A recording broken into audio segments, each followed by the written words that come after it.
सकाळ सकाळ गाडी चालू करताना रात्री जर तुम्ही जास्त वेळ उभा केली असेल, 8-9 तासाचा गॅप होतो. त्यानंतर इथे जर पाहिलं ना, एकदा स्विच ऑन करायचं आहे. एक आवाज पूर्णपणे ज्या लाईट येतं त्या हे करायचं आणि त्यानंतर आपण एक कोल्ड स्टार्ट करायचं आहे. आणि इथे जर चेकआउट केलं ना आपण, RPM जे आहेत ना आपले, ते जवळजवळ 1,500च्या प्लस 1,500च्या आसपास येतं.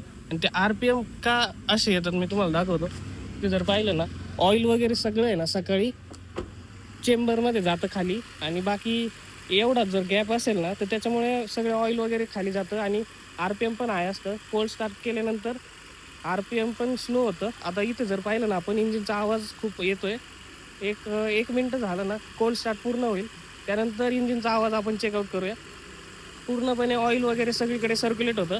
आणि सगळ्यात जास्त विअर अँड टिअर सकाळी तुम्ही गाडी चालू केल्यानंतर लगेच जर निघत असाल ना, त्यामुळे होतं. बॅटरीचा याचा संबंध नसतो. कोल्ड स्टार्ट आपण इंजिनच्या विअर अँड टिअर कमी येण्यासाठी करतो. आता जर पाहिलं ना आपण, आवाज आपल्याला इतका येतोय इंजिनचा,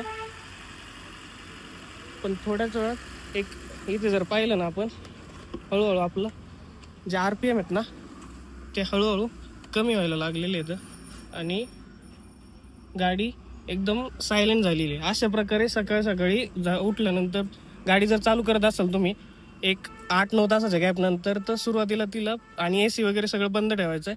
त्यानंतर गाडी स्टार्ट करायची आहे. आणि व्हिडिओ जर आवडला तर लाईक करा. अशाच इन्फॉर्मेटिव्ह व्हिडिओसाठी तुम्ही आपल्या ऑटो ग्यान मराठी चॅनलला फॉलो करू शकता. धन्यवाद.